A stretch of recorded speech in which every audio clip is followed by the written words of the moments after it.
Olá, gente, tudo bem? Então vamos lá, nossa primeira aula virtual. O tempo que vocês vão levar para assistir essa aula, que é disponível a vocês assistir essa aula, então, agora segunda-feira, vai ser os 2 primeiros horários. Vocês têm, portanto, todo esse tempo para ver a aula, rever essa aula, né? Vou respeitar o tempo de cada um, obviamente, né? Em sala de aula a gente acaba tendo feedback instantâneo e não é o caso, então vocês dispõem desse tempo, tá? Vocês podem pausar, voltar, enfim, buscar a legislação pertinente, os artigos, os comentários que a gente acaba utilizando na videoaula para que vocês possam aprofundar, né, no tema. Posteriormente, então, após o intervalo, nós teremos então a nossa live ou um chat, mas provavelmente a gente consiga fazer isso através da live mesmo, em que a gente possa conversar a respeito, debater, enfim, é o momento das perguntas e respostas aí, certo? Então é o seguinte, a aula de hoje é nome civil. E o nome civil é basicamente um direito de personalidade. A gente não pode confundir o nome civil com o nome empresarial, né? O nome, na verdade, ele tem uma natureza jurídica própria, né? Lógico, se for um nome empresarial, ele tem uma natureza patrimonial, porque pertence à pessoa jurídica. Mas não falamos de nome empresarial por hora, falamos de nome civil. E o nome civil é aquele nome incorporado à pessoa natural. A pessoa tem o direito ao nome. Só que não é só um direito. A pessoa tem obrigação de ter um nome. A Lei de Registros Públicos, lá de 73, já falava isso, né? Então, basicamente, o nome ele tem uma natureza extrapatrimonial, que incorpora um direito da personalidade do ser humano, da pessoa natural. Portanto, ele é indisponível, ele é inalienável, ele é imprescritível e ele é obrigatório, sim. O artigo 16 do Código Civil já estabelece essa premissa da seguinte forma. Deixa eu achar aqui o Código Civil. Artigo 16, vejam só. Toda pessoa tem direito ao nome, nele compreendidos o prenome e o sobrenome.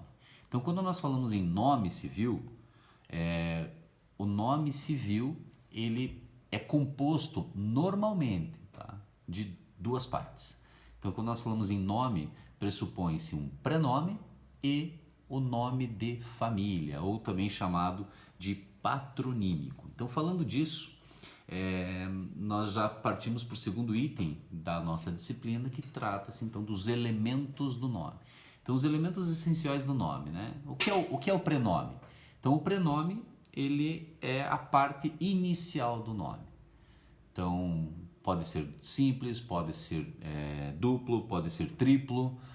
Normalmente se utilizam prenomes simples ou duplos, né? Por exemplo, Pedro, né? Vamos tentar imaginar um prenome duplo. O meu, por exemplo, né? Valmir Luiz, né? Cada um com as suas escolhas, né? Tem Valmir Luiz, tem Ana Cláudia, João Paulo, João Pedro.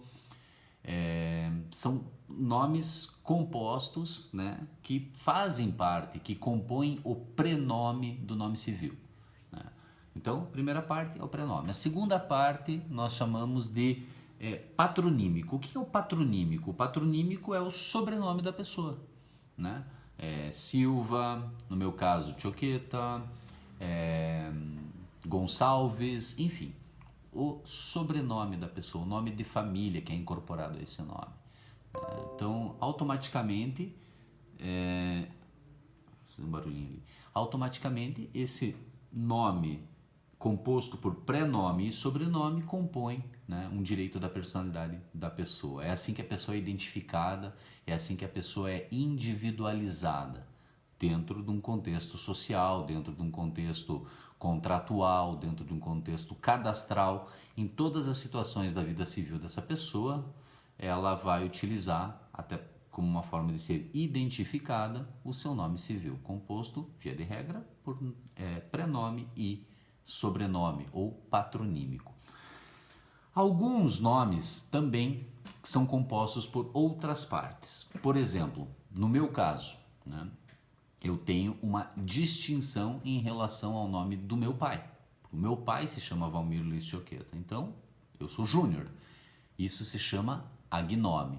Portanto, o agnome é um sinal distintivo que se acrescenta ao nome civil, né? Então, o nome civil nesse caso já tem uma exceção. Ele é composto por 3 partes, né? No meu caso, um prenome duplo, um patronímico, que é o nome de família, e um agnome.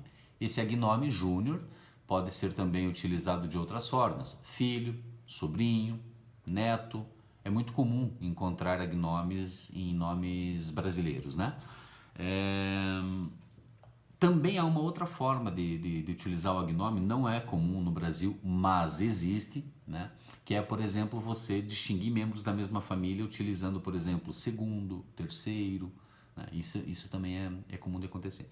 E tem também esse incomum mesmo, que é o chamado agnome epitético. O que é o agnome epitético? É acrescentado junto ao nome da pessoa uma qualidade, uma característica dessa pessoa, né? Então, por exemplo, Plínio Jovem, Plínio Velho, Alexandre o Grande, né? Um nome famoso da história. Essa é uma outra forma de você estabelecer e diferenciar, né? Identificar essa pessoa e diferenciá-la dos demais, né? Porque simplesmente Alexandre, né? Não seria fácil a distinção dele, tá? Então, por isso, o agnome epitético para, de certa forma, destacá-lo, né? E individualizá-lo em relação aos demais da sociedade em que a pessoa vive, né? Alguns elementos secundários que também podem ser considerados para a composição do nome civil.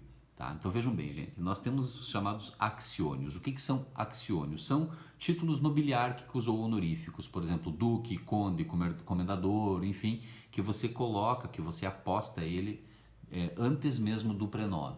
Tá? Isso é muito comum. Axiônimos também é uma forma de reverência, é uma forma de cortesia, um chamado tratamento de cortesia que se faz às pessoas e também é utilizado antes do prenome. Por exemplo, Vossa Santidade, Vossa Excelência, Meritíssimo, né? Vossa Senhoria, de certa forma, é muito comum utilizar Vossa Senhoria. A gente tem visto bastante pessoas que compõem o nosso Congresso Nacional utilizar, se reportar a um outro colega com esse axiônimo, né? Vossa Excelência, depois o que ele fala, o que ele fala depois de Vossa Excelência não importa, né? Pode xingar até a 3ª geração da família dele, mas ele inicia com Vossa Excelência. Vossa Excelência é um tremendo e aí, né? Não dá para falar o resto. Mas enfim, né? É uma forma de tratamento, sim, de reverência ou cortesia, tá? Existem também, utilizados antes do prenome, os chamados títulos eclesiásticos, padre, cardeal, reverendo, bispo, enfim, que esse é muito comum, né, principalmente dentro do clero, né, e os títulos acadêmicos e científicos, né, que são normalmente mestre e doutor, mas também pode ser um pós-doc, né, o PhD, mas normalmente mestre e doutor, são títulos acadêmicos. É óbvio, né, tem aqui até anotado que o título de doutor foi uma honraria concedida aos advogados por Dom Pedro I em 11 de agosto de 1827. Há uns que falam que foi revogada essa honraria, né, porque se trata de uma lei do Império, mas outros sustentam que, independentemente da sua revogação, né, porque a lei do Império vigiu, né, por muito tempo, em algumas situações ainda vige, por incrível que pareça, mas imagina o Código Comercial de 1850, né? A segunda parte dele que trata do direito marítimo ainda vige, né? Só a primeira parte que foi revogada. Então, ainda que se sustente a sua revogação, é um título que a cultura, né, acaba incorporando e sim, é válido e é respeitado como tal, né? Também é designado o título, né, de doutor, o chamado título acadêmico, para os profissionais da medicina, tá? E isso acaba sendo amplamente aceito na nossa sociedade, certo? Vamos lá, qualificativos de dignidade ou identidade oficial, óbvio, né? Identidade oficial, imagine, por exemplo, um juiz, imagine, por exemplo, um deputado federal, um deputado estadual, um vereador, um senador, um prefeito. Então, dentro da sua identidade oficial, da sua ocupação do seu cargo, também é considerado um elemento secundário, né? E que é aposto antes do prenome da pessoa, certo? Enfim, gente, se vocês quiserem dar uma pausa, voltar em alguma parte, pesquisar melhor esses assuntos que eu estou comentando, vai ser importante para que na sequência, quando a gente abrir a nossa live, a gente possa trazer novos exemplos, alguns outros, sabe? Tirar as dúvidas a respeito disso. Se vocês quiserem fazer uma pausa para ler novamente o artigo 16 do Código Civil, é bem importante também, né? Já vamos falar agora do 19, mas do 16, que fala toda pessoa tem direito ao nome, nele compreendidos o prenome e o sobrenome. Óbvio, né? Essa é a forma mais comum da escrita do nome, podendo ter portanto, o que é muito comum também, os agnomes, né? O segundo item trata dos pseudônimos. Outra coisa importante, antes que eu esqueça, a minha aula estruturada já está no portal, tá? Então, quando esse vídeo for publicado no portal e também para vocês nos grupos de WhatsApp, para que vocês tenham acesso ao YouTube, ele está disponível, né, na aula estruturada, então vocês podem eventualmente imprimir, ou aqueles que usam o notebook podem ir escrevendo no notebook, podem copiar um artigo de lei e colar dentro da aula estruturada de vocês. Eu deixo ela em Word disponível para que vocês possam editá-la, então não tem problema nenhum. E é bem importante que vocês acompanhem, inclusive, a aula durante a minha fala, a aula estruturada. E aí depois fica muito mais fácil, muito mais produtiva a terceira parte, que é, no caso, a live, tá? O pseudônimo, então. Esse está no artigo 19 do Código Civil, que eu faço questão de fazer uma breve leitura para vocês aqui. Artigo 19. O pseudônimo adotado para atividades lícitas goza da proteção que se dá ao nome. Portanto, tem a mesma proteção legal que tem o nome da pessoa. Portanto, trata-se também o pseudônimo um direito da personalidade, tá? Como ele goza igualmente de proteção legal, para atividades lícitas, a gente usa como exemplo os nomes artísticos, né? Os nomes normalmente utilizados nesse meio, nos meios literários, enfim, né? Televisivos e tudo mais. Até esportivos, né? Mas principalmente ele é muito explorado no meio artístico, tá? E ele gosta de proteção legal, sim, tá? Vou dar um exemplo para vocês que eu acho que vocês talvez não conheçam, né? Xuxa. Não é do tempo de vocês, mas certamente todos vocês conhecem. Na verdade, é um pseudônimo, ela utiliza apenas esse pseudônimo e esse nome artístico é incorporado ao nome dela. Eu já vou falar sobre essa incorporação ao nome, porque o nome da Xuxa, o nome de nascimento dela é Maria das Graças Meneghel, né? E ela incorporou ao nome o seu pseudônimo. Então já é uma coisa diferente, ela não é apenas conhecida pelo seu pseudônimo, como Xuxa, mas ela incorporou ao seu nome civil o termo Xuxa. Então hoje ela é Maria das Graças Xuxa Meneghel. O nosso ex-presidente Lula também é a mesma coisa, né? Ele era Luiz Inácio da Silva e ele incorporou ao nome, ficando, portanto, Luiz Inácio Lula da Silva. Tem outros exemplos que não foi incorporado ao nome, mas é igualmente utilizado como pseudônimo. Vocês já conhecem, por exemplo, o Ratinho, né? O apresentador do SBT. E o filho dele, né? Como que é o nome do filho dele? É Ratinho Júnior? Não é esse o nome. Mas é assim que ele é conhecido. Por quê? Porque é o seu pseudônimo. Mas o nome do Ratinho Júnior é Carlos Roberto Massa Júnior, porque o pai dele, o Ratinho, é Carlos Roberto Massa. O nosso ex-governador do estado, o Beto Richa, obviamente que o nome dele não é Beto, mas o nome dele é Carlos Alberto Richa, né? Então é chamado de Beto Richa, né? Filho do saudoso José Richa, ou Zé Richa. Alguns outros nomes, por exemplo, José Sarney, né? O nome dele tem que até ler, né? É José Ribamar Ferreira de Araújo.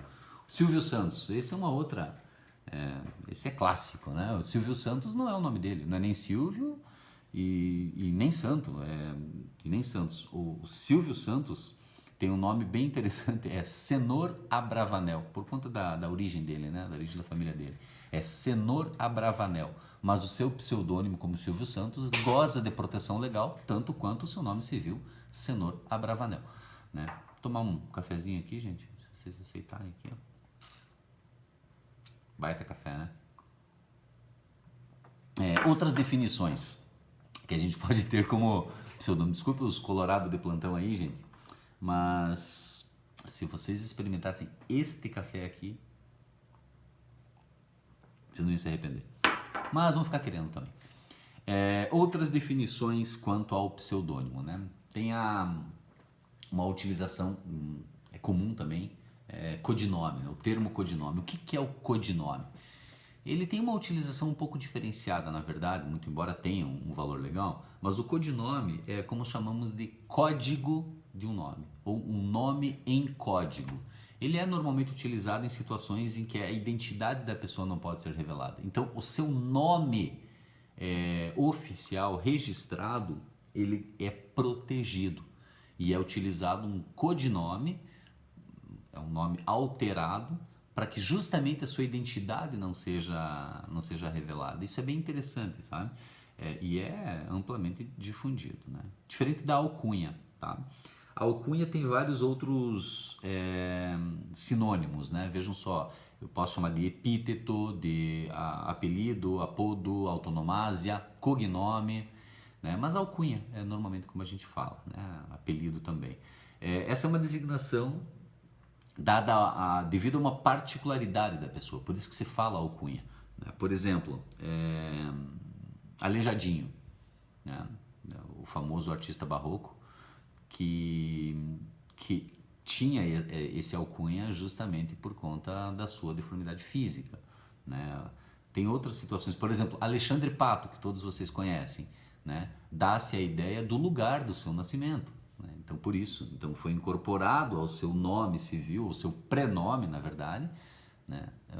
Uma alcunha. Então, por isso ficou Alexandre Pato, e é assim que ele é mundialmente conhecido, ou simplesmente Pato, né? Porque diz respeito ao seu lugar de nascimento. Então, não só a questão do seu lugar de nascimento, ou de uma deformidade, ou de uma característica física específica, mas também a sua aparência física, em razão do seu trabalho, em razão da sua personalidade, a alcunha é incorporada àquela pessoa, né? Em alguns casos, sim, pode ser incorporado ao nome dela, como eu já acabei de falar para vocês os exemplos da Xuxa e do Lula, né? Outro também, que é muito comum, é o chamado hipocorístico, só que as pessoas não falam, né? Não sabem, enfim, né? Não utilizam esse termo hipocorístico, né? Mas o hipocorístico é um tratamento, é um nome, na verdade, de certa forma, que incorpora muitas vezes como uma alcunha, mas não é uma alcunha, que é dada à pessoa como forma de tratamento carinhoso, né? Então vamos dar um exemplo, Isabel, Bel, Belinha, né?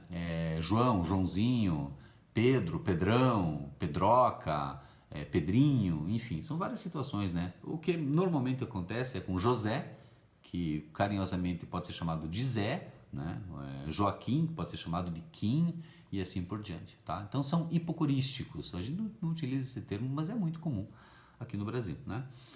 Tem também chamados os nomes vocatórios, isso é bem interessante. O nome vocatório é um nome que normalmente você omite, né, algumas partes do nome civil da pessoa, ou então reduz em forma de sigla, e ela é amplamente conhecida, notoriamente conhecida pelo seu vocatório. Então, por exemplo, todos aqui, se eu falar JK, todos vão saber que eu estou me referindo ao presidente do Brasil, o Juscelino Kubitschek. Se eu falar, por exemplo, JFK, né, quase todos vão saber que se trata do John Fitzgerald Kennedy, que foi o presidente dos Estados Unidos. Dá um outro exemplo, PC Farias. PC Farias foi um tesoureiro da época da campanha do Fernando Collor, quando ele se lançou a presidente da República em 89, com o vice Itamar Franco, e ele era o chefe da campanha do Fernando Collor. Talvez, né, muitos já saibam da história, mas enfim, não custa lembrá-los. O PC Farias, ele foi... Dizem que a sua namorada, então, acabou matando ele e depois se suicidando, né? Que definido, então, concluída a investigação como um crime passional. Mas peritos, médicos legistas, enfim, continuam afirmando que, de acordo com as evidências da cena do crime, ele teria sido, os dois, né, teriam sido assassinados. Isso, enfim, independente das teorias da conspiração, o que importa é que ele foi um grande, vamos dizer assim, o mote de todos os escândalos que culminaram no impeachment, no primeiro impeachment de um presidente brasileiro, né? Enfim, PC Farias, o nome dele era Paulo César. Na verdade, o nome dele é mais extenso ainda, mas era o nome Paulo César como prenome foi abreviado por uma sigla, né? Ficou PC Farias. Tem um nome bem conhecido aqui em Pato Branco também, um grande amigo meu, colega de profissão, inclusive colega, professor da instituição, todos conhecem por o Renato Penteado, né? Que é advogado aqui em Pato Branco também, conselheiro da OAB estadual, enfim, uma pessoa bastante conhecida e atuante na área. O nome dele não é só Renato Penteado, né? Esse é o seu nome vocatório, mas o seu registro civil, o seu nome é Augusto Renato Penteado Cardoso. Então é um pouco incomum, né? Normalmente as pessoas como nomes vocatórios, elas atraem o primeiro prenome e o último patronímico, né? O nome de família. Nesse caso foi o contrário. Virou o seu nome vocatório o segundo prenome e o primeiro nome de família, né? Então ficou Renato Penteado. São, enfim, exemplos que a gente acaba se utilizando aí dessa situação. Mas um bem interessante também, gente, que eu acho bacana comentar com vocês e podemos, inclusive, estender essa conversa na nossa live. Tem aqui em Pato Branco um alcunha bem conhecido que se chama Ornella Gravina, né? Quem é a Ornella Gravina? Essa é a pergunta que se faziam bastante, né? O saudoso Carlos Almeida, o Almeida era o proprietário do Diário do Sudoeste, juntamente com a Denise, com o filho André. O Almeida, um jornalista fantástico, né? Ele escrevia matérias excelentes para o jornal. E ele, num editorial que ele acabou escrevendo durante muitos anos, ele adotou um alcunha. E o nome era Ornella Gravina. Tanto que uma certa vez, são as conversas que se falam, né? Um cliente ligou querendo conversar com a Ornella Gravina. E o pessoal ali da recepção passou a ligação e o Almeida mesmo atendeu, né? Ele falou: eu sou Ornella Gravina. Não, o senhor não é o Almeida? Sim, a Ornella Gravina é um personagem que eu criei. E a pessoa não acreditou, né? Obviamente, após seu falecimento não teve mais editorial nenhum, porque a Ornella Gravina era assim o Almeida e ficou muitos anos conhecido como Ornella Gravina, né? Então são assuntos bem interessantes aí que a gente acaba depois na live discutindo um pouco mais, tá? A questão da aquisição do nome, né? Como que ele é feito? Então vejam só, gente, o direito você adquire através do nascimento, né? Toda pessoa tem o direito ao nome, né? Então é claro que normalmente a pessoa pode ter incorporado ao seu nome o patronímico paterno, né? Mas é muito comum a utilização dos dois patronímicos, né? Nome de família paterno e materno também, a não ser quando se desconheça, né, quem seja o pai do menor, da criança. Aí sim adota-se apenas o sobrenome materno, tá? Mas é muito comum, né, isso acontecer da pessoa acabar utilizando os dois nomes. O que não é tão comum, obviamente, é quando se utilizam agnomes, como no meu caso, por exemplo, né? Não tem como adotar o sobrenome materno se você tem o mesmo nome do pai. Então utiliza-se o nome exato com o agnome, filho, neto, sobrinho, enfim, né, júnior, como é o meu caso. A alteração desse nome, que é bem importante, tá, gente? Essa é uma parte um pouco mais jurídica mesmo, tá? Que diz respeito às formas de alteração do nome civil. Tá? É possível, para começar, né? É possível alterar o nome?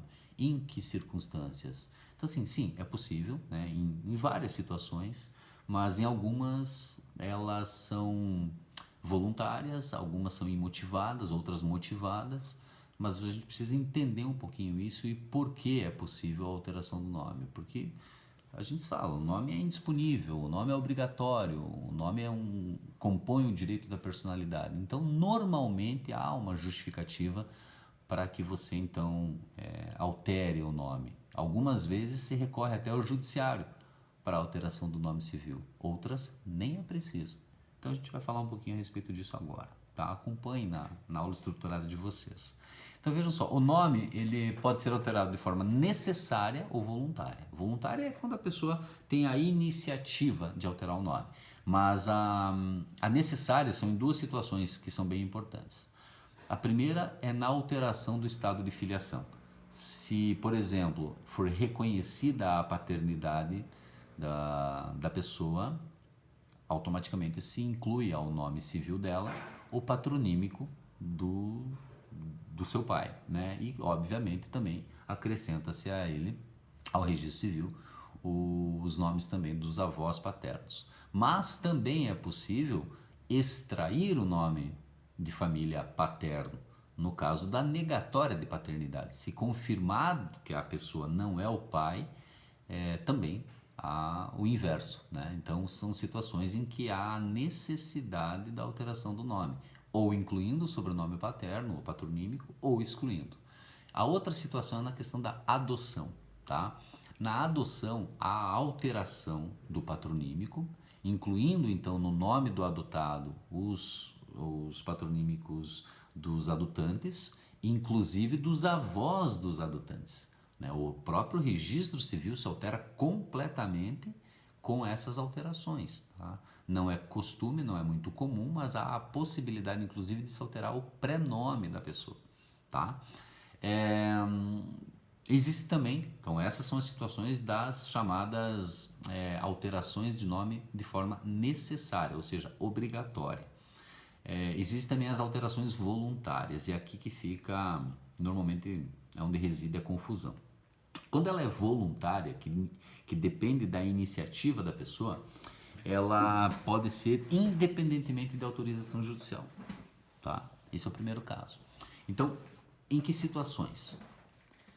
Iniciativa da pessoa. Então a gente pensa assim, normalmente quando a pessoa casa, sim, mas também quando a pessoa se divorcia. Então, no casamento, né, a pessoa pode, hoje, inclusive, o artigo 1565, parágrafo 1º, dê uma olhadinha lá, dá um pause aqui nessa videoaula e dê uma lida no artigo 1565 e a gente pode posteriormente também na nossa live discutir melhor, mas no casamento pode o marido adotar o patronímico materno, da esposa, ou a esposa, a nubente, adotar e incorporar ao seu nome o patronímico do seu marido. Tá? Hoje é possível as duas formas. Tá? Inclusive, muitos homens estão adotando, não é comum culturalmente falando, mas está se tornando uma prática mais comum do que antigamente, e porque muitas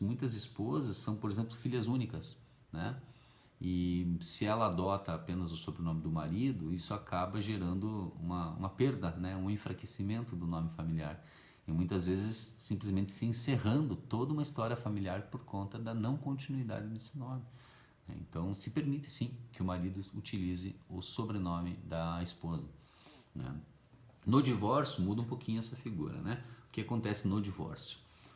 A pessoa que se divorcia, normalmente, vamos imaginar então o que é mais comum, que a mulher tenha o sobrenome do marido, né? Ela pode ou não retirar esse patronímico. Em muitas situações, a pessoa ela já é conhecida, inserida na sociedade com o patronímico do marido. E o simples fato dela se divorciar não significa que ela tenha que perder esse patronímico. Então a lei autoriza, sim, que a mulher, ou se for o caso o homem também, mas é mais comum a mulher, que ela continue utilizando o nome de casada. tá? Claro, as exceções, por exemplo, no caso de determinação judicial, em que o juiz não permita isso por sentença, ou nos casos em que o matrimônio ele é anulado. É como se ela não tivesse casado, automaticamente o próprio ato do casamento ele acaba sendo, não poderá surtir qualquer efeito, automaticamente ela perde o patronímico do marido, né? Além dessa situação motivada, sim, dessa situação voluntária da alteração do nome, existem formas em que essa alteração ela só pode ser feita judicialmente. Então, esses casos de casamento e divórcio não é através de uma decisão judicial. Você não precisa recorrer ao judiciário para a alteração desse nome. Mas, numa situação específica, você pode sim pedir ao judiciário imotivadamente. Olha que interessante, porque normalmente quando você vai pedir ao judiciário, pedir ao juiz a alteração do nome, você tem que dar uma justificativa, a motivação do seu pedido, o que é o mais comum que a gente vai falar em segundo plano aqui. Mas existe uma possibilidade sim de que esse pedido judicial ele se dê de forma imotivada. Você não precisa justificar o porquê. E eu acredito que muitos de vocês aqui estejam nessa situação ou já vão estar nessa situação, porque eu já fiz essa pergunta nos primeiros dias de aula. Grande parte de vocês ainda não completaram 18 anos de idade, né? Ainda não são plenamente capazes para os atos da vida civil.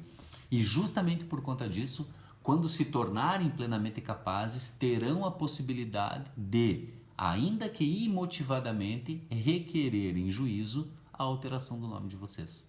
Então veja só, a Lei de Registros Públicos, no artigo 56, trata dessa forma. O interessado, no primeiro ano após ter atingido a maioridade civil, poderá pessoalmente ou por procurador bastante alterar o nome, desde que não prejudique, obviamente, né, os apelidos de família, averbando-se a alteração que será publicada pela imprensa. Então, isso é bem interessante, né? Você pode, então, dentro do teu primeiro ano de maioridade, né, no dia que completar 18 anos até o dia anterior a completar 19 anos, você pode sim requerer a alteração do teu nome, respeitando os nomes de família, obviamente, mas poderá requerer a alteração do nome. Às vezes incluir o sobrenome materno, às vezes incluir um prenome e assim por diante. É possível fazer sim, de forma imotivada. E claro, de forma motivada, aí você precisa justificar. E são várias as situações em que se altera o nome civil por determinação judicial. Por exemplo, quando expuser o requerente, no caso, a pessoa, a situações vexatórias ou ridículas, né? Quando comparado com pessoas célebres criminosas, né? Quando não identificar pelo pronome da pessoa o sexo, né? Você não sabe pelo nome se é homem ou se é mulher, então são situações em que a lei autoriza que você peça, mas aí sim precisa de uma determinação judicial, alteração do teu prenome, né? Tem algumas situações bastante interessantes, em algumas formas até hilárias, que eu vou trazer para vocês na live, que é inacreditável alguns nomes que foram registrados nos cartórios brasileiros aqui, gente. E, obviamente, em muitos deles, quase não precisa nem justificar muito ao juiz. Acho que só o nome da pessoa no preâmbulo da peça já é mais do que justificativa para que ele possa alterar o seu nome. Mas a gente vai tratar desses exemplos na live. Quando houver erro gráfico evidente, óbvio, né? Então, nesse caso, você pode solicitar ao juiz. No meu caso, tá? Vou dar um exemplo pessoal rapidamente, porque aqui é a videoaula e depois na live a gente pode comentar melhor. O meu sobrenome ele era escrito apenas com um T. E o nome de família meu é com 2 T's, é Chiochetta, né? Ou Chiochetta, como se fala aqui, com 2 T's, né? Mas o sobrenome italiano, que é de origem italiana, ele é escrito com 2 T's. E eu solicitei, até quando a gente estava procurando, a família estava procurando a cidadania italiana, enfim, foi identificada essa alteração.